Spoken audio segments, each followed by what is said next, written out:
Love GAA history? Then you love going deeper with Over the Bar's Cordia Club membership.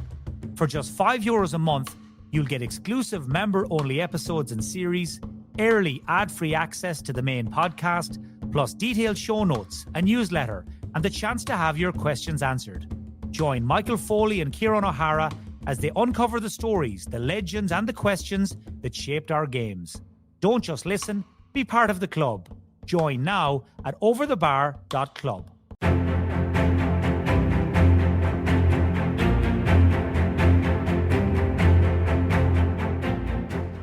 Since the dawn of the GAA in 1884, the telling of its stories have been just as important as the sports.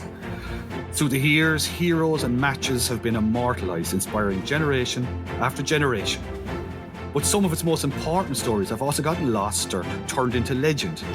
And in this series, we will explore some of the GAA's most fascinating forgotten tales, separating rumour from reality and myth from the truth that is often more amazing than the fiction.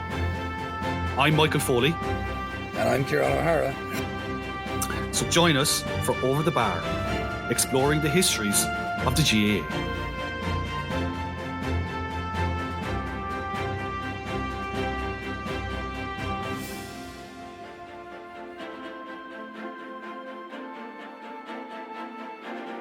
Hello everybody and welcome to this week's episode of Over the Bar, the GAA History Podcast.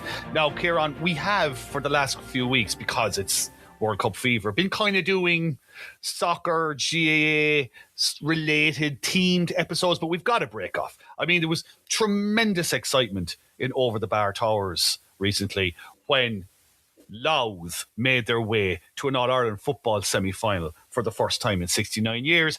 And that's the kind of thing you don't just walk past. Why are they always towers? Whenever you hear on podcasts, it's this and that towers and that towers. I'm in a bleeding bungalow, I live. Okay. Let me rephrase it. In the Over the Bar, 2 up, 2 down, great excitement. All the windows were opened to let the air in because we were so hyperventilating about Louth getting to an All-Ireland semi-final. I made the point on social media that evening that it felt like an All-Ireland football semi-final lineup from the 1930s with Dublin, Kerry, Mayo and Louth. And I was feeling very, very, very proud of myself for that observation until somebody pointed out, yeah, apart from like having 2 Leinster teams in in the All-Ireland semi-finals, that's not a 1930s thing, which is true. That's fair, but it is like a 1950s All-Ireland final. And I'm sure it is one All-Ireland final we'll be coming back to at some stage. But yes. On this occasion, look, this is a huge match. You could argue that this is a bigger game for Louth than it is for Mayo, but the truth is it's massive for both. And Louth haven't been here since 1957.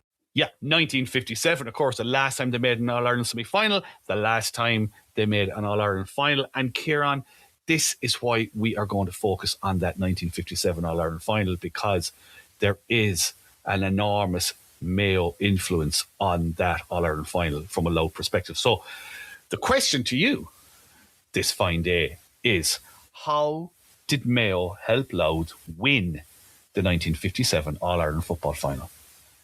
Well, the short answer is by not being in a position to adequately cover the travelling expenses of 2 Louth-based Mayo Garda Síochána.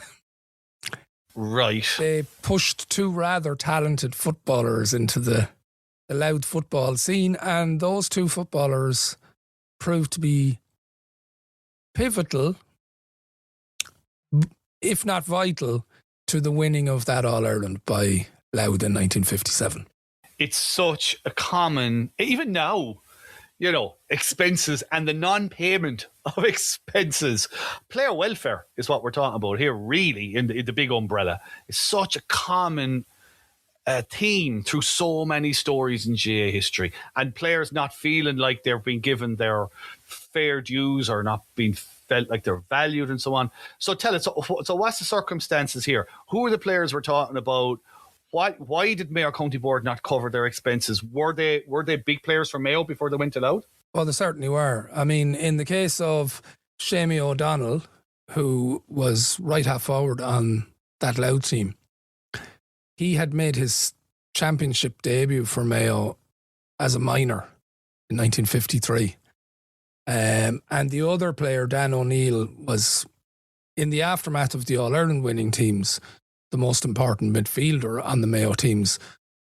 You know, in the aftermath of the All-Ireland, and you can kind of understand this, players lose their focus. So 52 isn't a great year for Mayo, but 53 is a good year for Mayo. As they almost always did in the past, they were successful in the league. They won a league in 55 and both players were involved. But at this time, people are becoming, well, the government are certainly becoming more concerned about the border too. And one type of guard that they typically moved to the border areas were single guards, young single guards that didn't have families and might be more persuadable to move. So that's what brought Seamus O'Donnell and Dan O'Neill to Louth. They were working in border stations. Now, the stuff about travel expenses, Dan O'Neill has said that was the case for him. We don't know if it was for Shamie O'Donnell. It may also have been. Like, think about this. It's a long drive from Dundalk or Drogheda to Mayo now. True. And that would have been how you did it. If you were using public transport, you would have had to go to Dublin and then go west. So it may actually have been the logistical complications that helped make that decision. But nevertheless, they threw their lot in with Louth. And that was in 1956. A couple of other things are changing around this time. We've spoken about, in an episode where we talked about Jim McKeever, where he mentioned that this was the most competitive decade in his lifetime in football. You know, you had Galway, had Stockwell and Purcell. They'd won in 56. Mayo won back-to-back All-Irelands. Meath won an All-Ireland. You know, there's a lot of big teams at this time. The Tyrone team that Louth will play in the semi-final have Iggy Clark playing for them. Like, this is a golden generation for football. You had the Dublin team. You had the Dublin team with Kevin Heffernan. You have the Kerry team of 53. Yeah. It's a brilliant decade. Like, McKeever is right. You know, there is very much a case to be made for the 50s as the greatest decade, which is kind of forgotten now a little bit, you know, which is maybe understandable 80 odd years later. But yeah, but during this time anyway, Louth have been quite competitive in Leinster. So they've obviously been in the All-Ireland final in 51. They have won Leinster in 53. They had won in Leinster in 48. Actually, the captain in 48 was a guy by the name of Jim Quigley. And by the late 50s, we're starting to see more recognisable trainers for teams. And Jim Quigley comes in as the trainer of the Louth team. But he's got an ambitious board working with him as well. So in 56, they've had a really good team, but they've lost out to Kildare. Actually won the Leinster Championship in 56.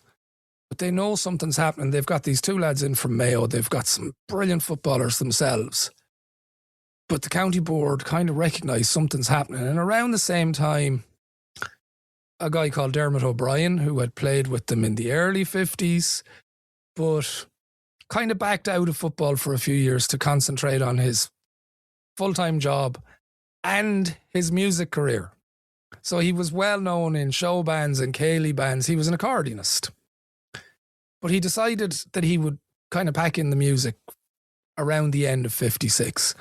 And at that stage, obviously word must have got to the county board and they go to him and they say, look, will you come back in and play a bit of football? He's obviously still been playing club football with RD. And he's not so sure, but his mother says to him, you know, why wouldn't you? So he said, okay, I'll give it one more go. You know, so they're just trying to augment what they've got. So Dermot O'Brien coming in makes the team better. The two Mayo lads in 56 makes the team better. Dermot O'Brien, I made his late regale many years ago. And in it, he mentioned early in 57 meeting Stephen White, who would be one of their most famous players ever. Cycling around RD, he was an insurance salesman, so out on his sales patch. And White saying to him, you know, I think we'll win the All-Ireland this year. So that confidence, that quiet confidence was there from the start of the year. And the interesting thing is the first round of the Leinster Championship, they beat Carlow. But of that starting forward line, the only one that's still playing in the starting team by the end of the summer is Dermot O'Brien. They've kind of reshuffled the deck entirely. And another critical thing that happens during the Leinster run is there's a player from Darver Volunteers, Jimmy MacDonald, who's been one of their better players for a number of years. Obviously, Jim Quigley and the county board are going, now, we're going very well, but there's another man we could ask out of retirement. So they go and see Jimmy MacDonald and they persuade him to come back.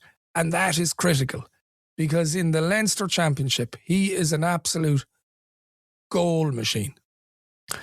And they go on to beat Wexford, beat Kildare, beat Dublin by a tighter margin in the Leinster final. Play Tyrone in a semi-final. Incidentally, the only game where they didn't score goals, actually, on this run. And then they're in the 1957 All-Ireland final. But this time they're going in confident. It's not like the previous final they'd been in the early 50s. There's a sense that they can bridge the gap back to... They haven't won the All-Ireland since 1912 at this stage. And it has to be remembered that Louth had a great football heritage at the start of the century. I mean... the rivalry with Kerry was a major element. It was rivalry with Antrim in terms of cross-provincial matches as well. Yeah. And had two All-Irelands on the Roll of Honour from early in the GA's history. It strikes me as well, just when you were going through the Leinster Championship there, you mentioned that Kildare won the 1956 Leinster title. I mean, Dublin had lost the 1955 All-Ireland. So by 57... you're looking at a stacked provincial championship. You have Kildare, Dublin, Meath are no slouches in the 50s. Meath have won an All-Ireland in the 50s. Yeah, and Wexford would still have had sort of, an element of competition there. They would have been a competitive team. Those four alone, and I'm sure there's people listening going, there's this crowd and that crowd and whatever. But those four alone, plus Louth. It's amazing. It is amazing to think that they were quietly confident of winning an All-Ireland in 1957, though, all things considered. Yeah, and I mean, I'll tell you now how, they were never expected to do it for all the reasons you've just outlined. The pedigree of Leinster football was such that it was kind of seen as a surprise that they won the province. It would have been less of a shock given, when we talked about Derry and Jim McKeever before, we talked about the strides that Ulster football was making in the 50s. So you had Armagh 53, you've Tyrone 56. But typically you were expected to win an All-Ireland semi-final against Ulster opposition. So they're going into this All-Ireland final and they're going to play Cork. Now, Cork themselves had come out of the shadow of a great Kerry team. So that Kerry team of 53, Cork had lost to them by a point or 2 points in 55 in the Munster final, and they were going, okay, now we're up and running. And they're being trained by Eamon Young, who in the decade prior to that was considered to be the greatest of the Cork footballers. And what had happened to them the previous year, they'd come up against that Kildare team, which apparently were quite robust in how they played the game. And then they had lost to the great Galway team of Stockwell and Purcell in the 56 final. No shame in that. So in any event, that Cork team had only been beaten by a great Galway team by 3 points. Mm-hmm. And it emerged in the aftermath that there'd been some kind of, obviously Eamon Young might have been a little bit ahead of his time in that he was trying to deploy tactics that required players to follow others out the field, and there was just a little bit of a breakdown in communication, and that was enough maybe to cost them. But they're coming into the 57 final as clear favourites. Clear favourites. Clear favourites because even though Louth have come out of an absolute bear pit of a Leinster Championship. Yeah, but this is Cork in their second final in a row, so that old cliche of you've got to lose one to win one, etc. Yeah, I think in Cork's case, if the 80s are anything to go by, you got to lose 2 to win 2. Love GAA history? Then you love going deeper with Over the Bar's Cordia Club membership. For just €5 a month, you'll get exclusive member-only episodes and series, early ad-free access to the main podcast, plus detailed show notes, a newsletter, and the chance to have your questions answered. Join Michael Foley and Ciaran O'Hara as they uncover the stories, the legends, and the questions that shaped our games. Don't just listen, be part of the club. Join now at overthebar.club. Cork are coming into this, and the other thing that people were obsessing over, and you can see it in the official films of the time, is, this is the biggest county in the country against the wee county. So that obviously plays into some of the narrative that, Cork are the biggest county with the greatest number of clubs and all the rest of it, and they're playing the wee county. Now, the Louth players are so relaxed about this whole thing. Like, they come into Dublin on the morning of the final, they meet up for breakfast in Clontarf in a hotel. After breakfast, they're having a sing-song. Dermot O'Brien is singing. Well, you got Dermot O'Brien on the scene. He doesn't appear to have had the button accordion with him or anything like that, but, they're singing. Like, apparently Dan O'Neill is singing songs about Mayo. Others are singing songs about Louth. They're so relaxed. And at some point during all of this, he has to leave the group and go to see what he describes as a medic in a city centre hotel because he had a shoulder injury. Now, actually, he was the captain by the time of the final, but he hadn't started out as the captain. Right. A club mate of his had been the captain at the start of the year who'd actually broken his arm in the Leinster Championship. And that was the point that he was made captain. But in any event, he went into a hotel. When I spoke to him, he couldn't remember if it was the Gresham or the Shelburne. He just knew it was a big fancy city centre hotel. The doctor gave him an injection and he was going to be able to play. And he went back then to Croke Park and tried to get in past the steward to get into the dressing room. And the steward was having absolutely none of it. Would not believe who he was. Just thought, he's pulling me leg here. He's trying to get into a sold-out final. I'm having none of this. But in any event, I'm Dermot O'Brien. I'm the captain of Louth. I need to get into the dressing room. I don't care if you're the Pope himself. You're not getting in. Towards the end of the minor game, an announcement comes out over the tannoys in Croke Park saying, could Dermot O'Brien please come to the Louth dressing room? At which point, the steward kind of gets a little hot under the collar and he's like, oh, this story might be real. Perhaps I should let him in. He gets in while the minor cup is being presented. There's literally minutes for him to get into the dressing room, tog, come out, go through all the formalities, kiss the bishop's ring, which you can see him doing on the official film. Lovely. But when he gets in, the Louth players are all still in the dressing room. And the county chairman has been so anxious about all of this that he's literally told them, we're not leaving this room until Dermot O'Brien is with us. So can you imagine how this would upset their preparation, having been so relaxed in the morning, sitting around the hotel in Clontarf? Yeah, a long way from the sing-song they are now. Exactly. But in any event, he does get his boots on double quick fashion. He pulls on his green jersey. Of course, yes. Because we have two counties whose kits are the same. So Cork are wearing blue for Munster and Louth are wearing green for Leinster, and that is how they come out on the field. Fantastic.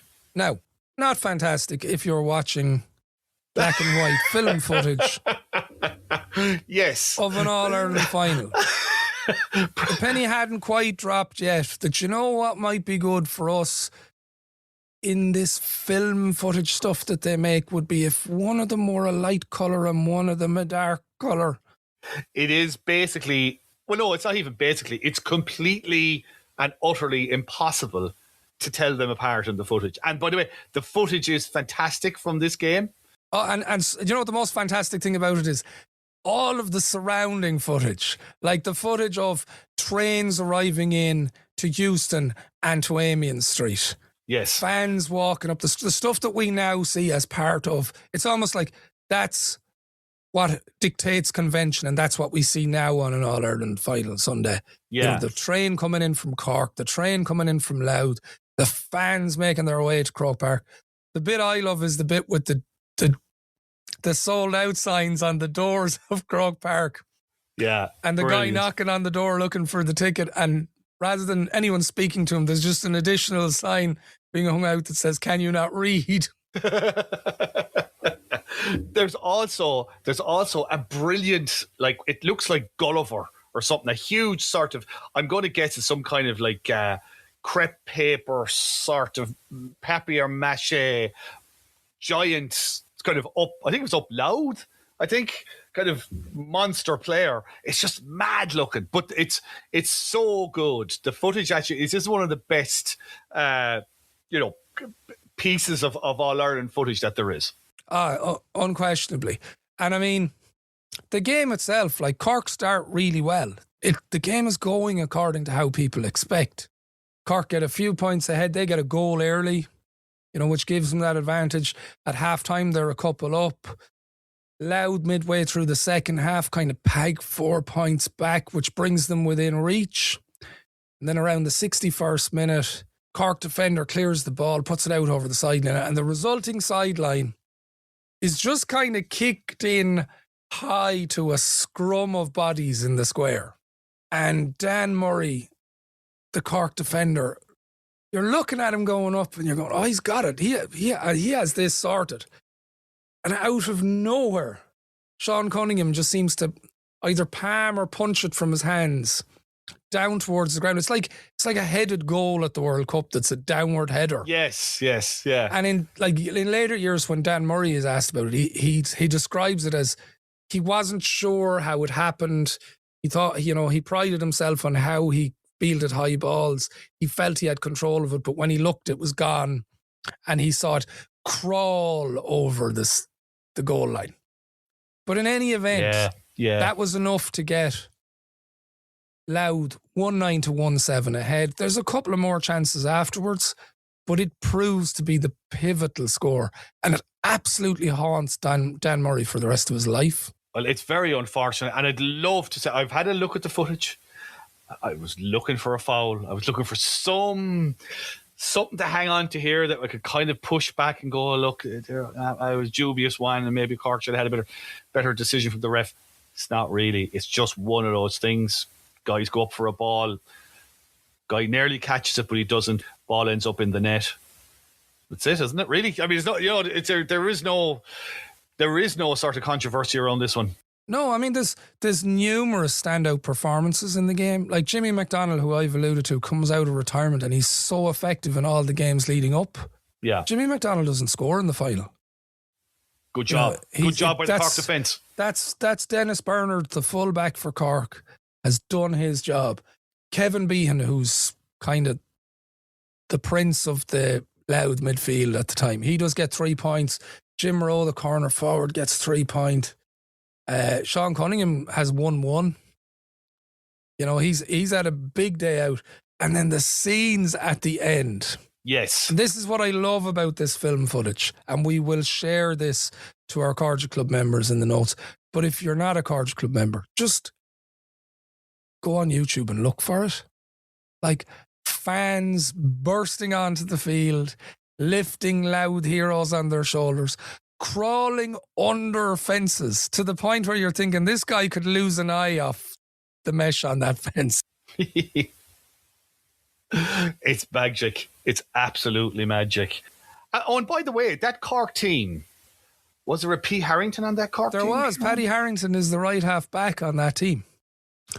The father of Pádraig Harrington, the golfer. And actually, I think, if I'm not mistaken, he's one who comes out of the game with a lot of credit. Now, Cork had some, like the brilliantly named Dennis Toots Kelleher, is it?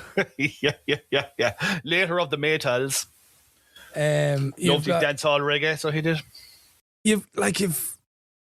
They had some serious footballers at the time. Neely Duggan, Dennis Toots Kelleher, as I mentioned.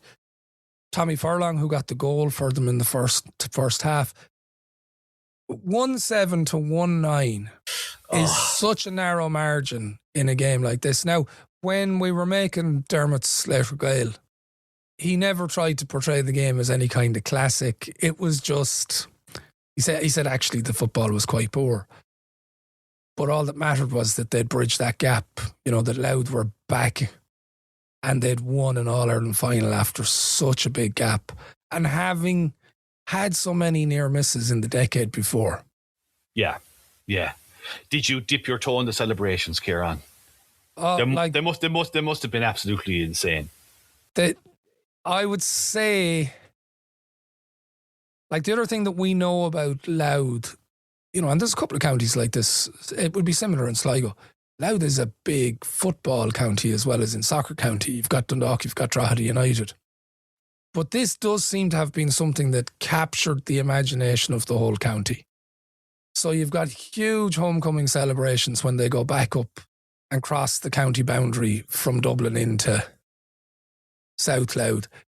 You've got clubs all along that coast road. You've got Stabannon, who would have been where Tom Conlon, the fullback, who'd been immense for the whole year, was from.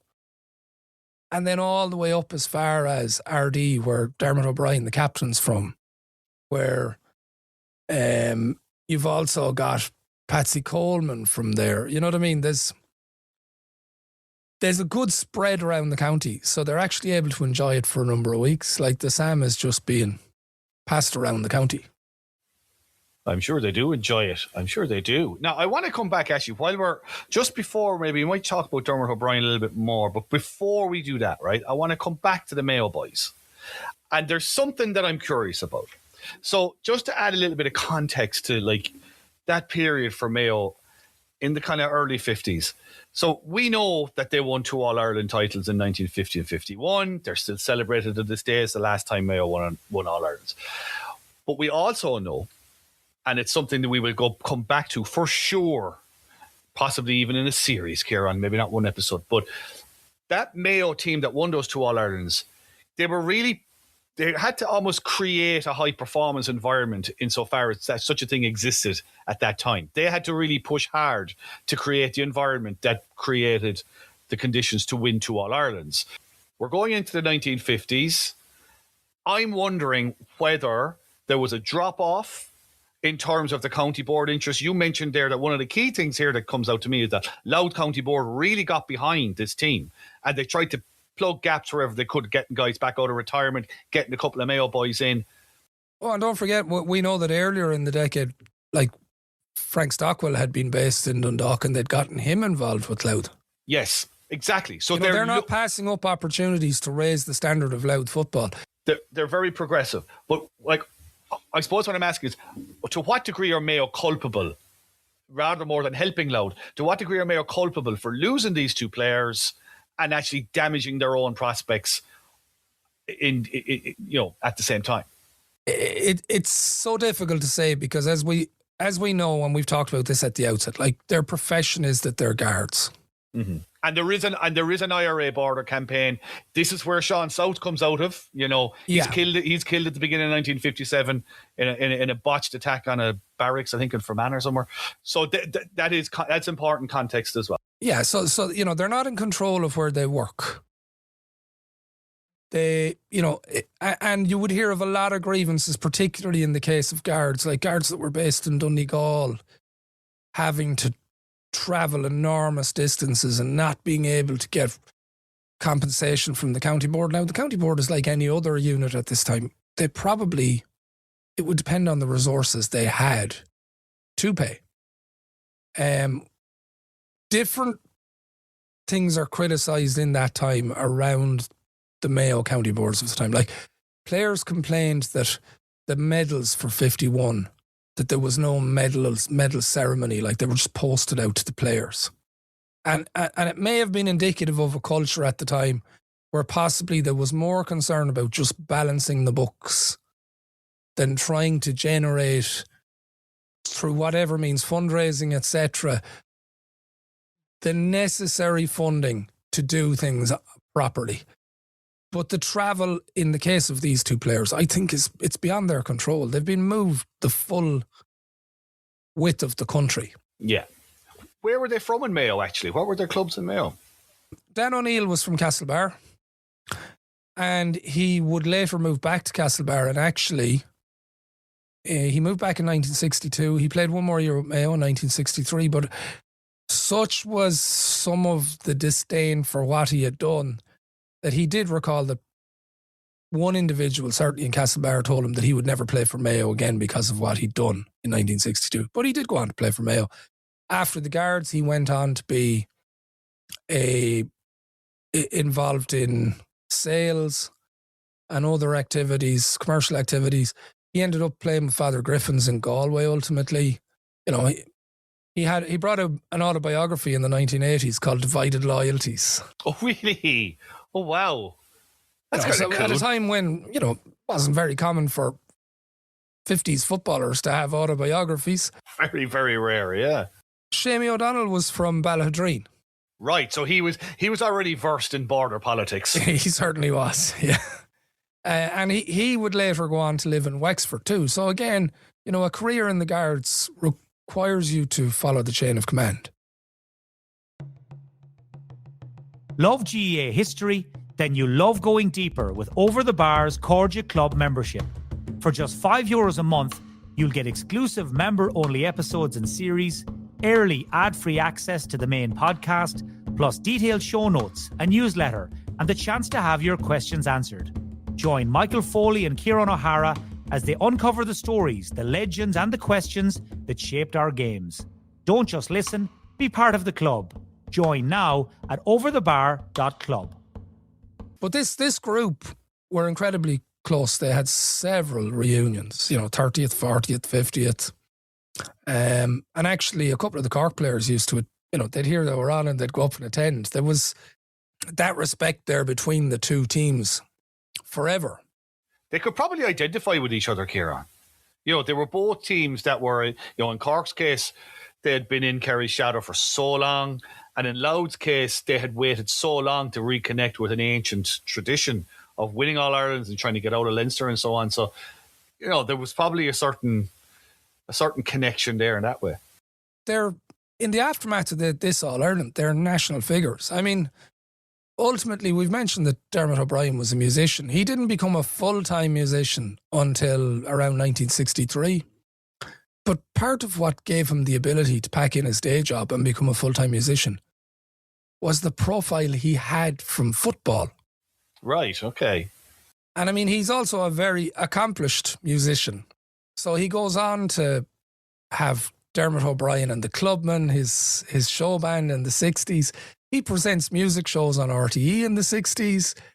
He's, you know, a guest on Bing Crosby's Christmas specials when they're recorded in Ireland. You know, this was the thing I remember about doing his Louth Gael. There was a limit to the amount of archive we had from his football career. But we had lots of archive of his music career. And I mean, incidentally, he has a number one in 1966, which is kind of, everyone's in 50th anniversary from 1916. Yes. He has The Merry Ploughboy, his big hit, goes straight in at number one, which at the time only two other artists had done that. Elvis Presley and the Beatles. Yes, I was just going to say, this is his kind of like, this is his comeback. Well, he's come back. He's never gone away, to be fair to him. This is kind of his Revolver. Is it his Revolver album, sort of the same way the Beatles were kind of experimenting with time and space in the studio? Was he doing the same with the accordion? I spent a night with him playing a gig, and even as an older man, he was a very accomplished musician. I remember just looking at the instrument going, holy cow, there's a lot of keys on that. But he did tell us a story, and I'm sure he's told this story everywhere he possibly can. But he had a manager who was quite a character called Jim Hand. And at one stage, they did appear on Top of the Pops. I think the Merry Ploughboy might have made it into the English charts. You know what I mean? That's just fantastic.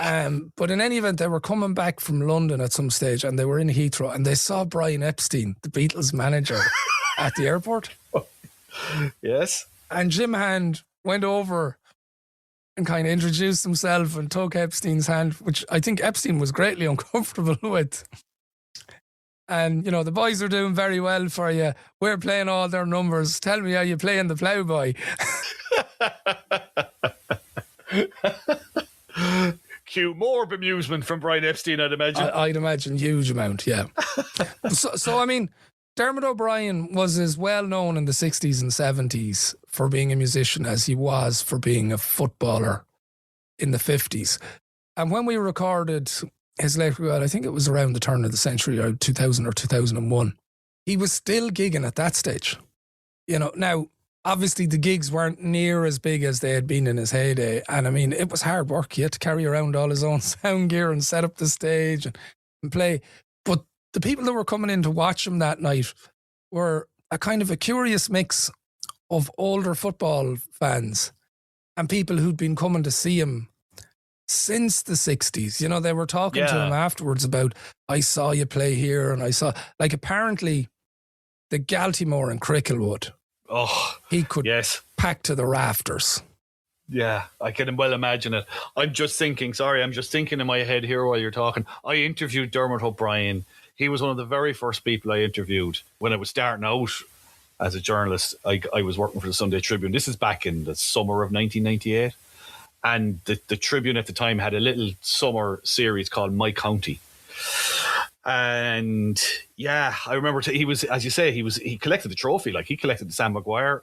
I remember he told me that it was the last year of the Hogan stand. It was the old Hogan stand. It was torn down after the 1957 All Ireland.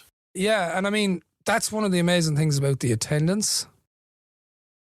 Yeah. You know, I think they had already started to take it down, because when you see some of the pictures, it looks like some has already, you know, that demolition has begun. And also when you see all the other spaces, they're crammed. So it's almost like, well, we'll sell 70,000 tickets, but we might just have to push them in a little bit more. Yeah, wedge them in. Just push, breathe in. Like, I remember he told me that, you know, and this is not unusual, you know, but it was the final whistle for him was the moment, you know, when they realised they'd actually done it. You know, small county like ours, you know, great achievement. First time since 1912. It was so magic. But he remembered his big thing was the homecoming in Drogheda. There was 30,000 people, he said, at the homecoming. It poured rain on the Monday night. But they just could not get over the scenes. He said the scenes will stay with him till the day he died. He said, and all the things, as you say, all the things he'd done. By the time I spoke to him in the late 90s, he was spending 6 months of the year in America working. Yeah, and that was still the same when I spoke to him. And he had a house in Dalkey and he had a house in America. You know, music in particular had been very good to him. It all worked out just fine for Dermot O'Brien. Yeah, but it's funny. I rewatched the programme for the first time probably since it was made for this. Well, how was that? It was interesting.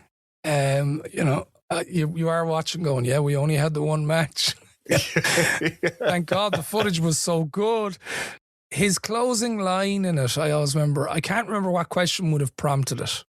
And one of the reasons he was selected for the series was because he was fluent in Irish. You know, all his life he had been fluent in Irish, and he used to go to the Donegal Gaeltacht, and he always had a great interest in Irish. And naturally, having grown up near the border, he also had an interest in nationalism. And we kind of asked him, you know, what are the things you'd like to see still in your life? And I can only presume that was the question that prompted it. My memory is not certain. But his answer was that he hoped one day that we would see a united Ireland where Catholics and Protestants are united and nothing divides them.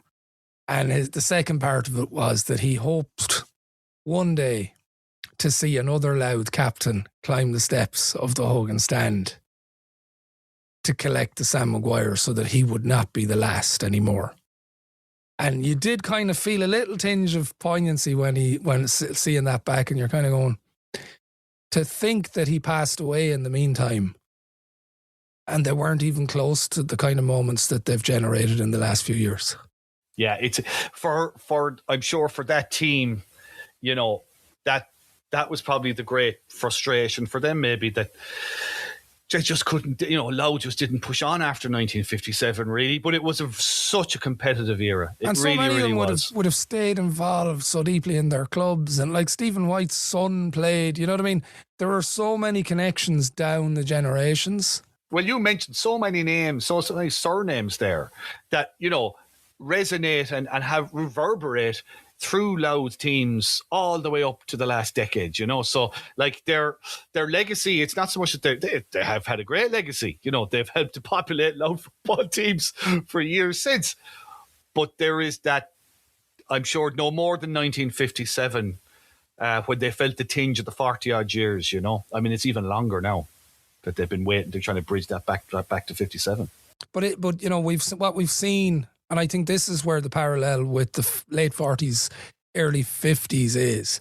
We've seen different things in Louth that do resonate over the last decade. We've seen the ambition that says, you know what, we need a new county ground, which is now coming to fruition in Dundalk, and I'd imagine they'll have much easier job fundraising after their exploits this summer. We've seen the ambition of bringing in Mickey Hart as manager, Gavin Devlin as manager, Ger Brennan as manager. The success they've had underage in recent years. Like, they've been building. That's the parallel with the team of the late 40s, early 50s. The county board and those involved in Louth GAA, and they've had, for far longer than many other county teams, they've had a brilliant centre of excellence in Darver.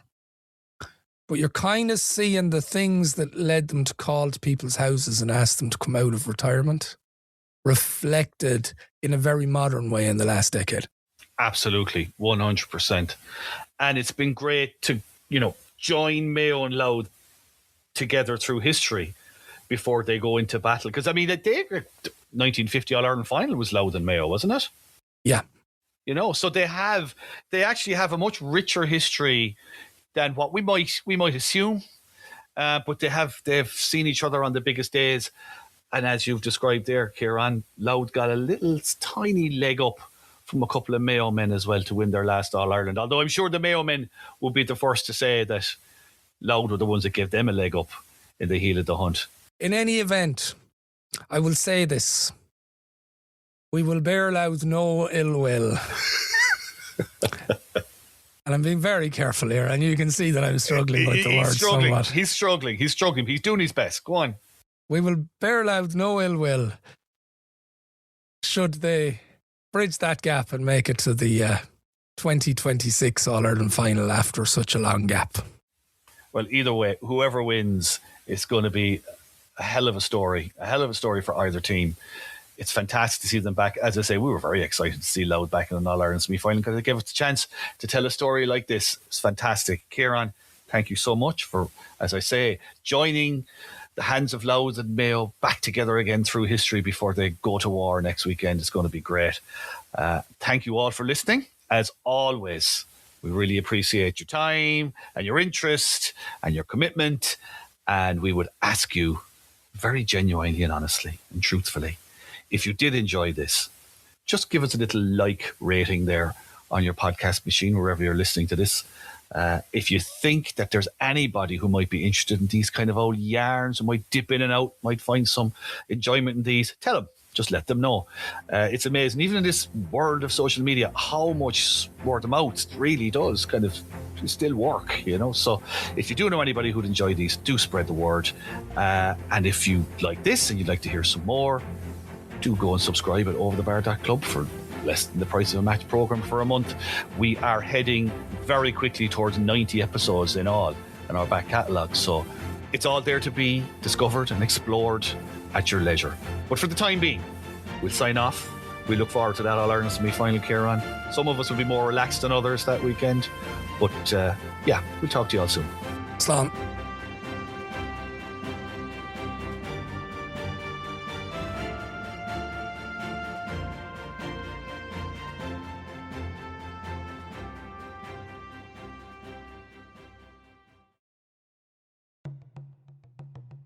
Love GAA history?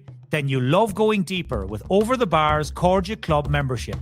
For just €5 a month, You'll get exclusive member-only episodes and series, early ad-free access to the main podcast, plus detailed show notes, a newsletter, and the chance to have your questions answered.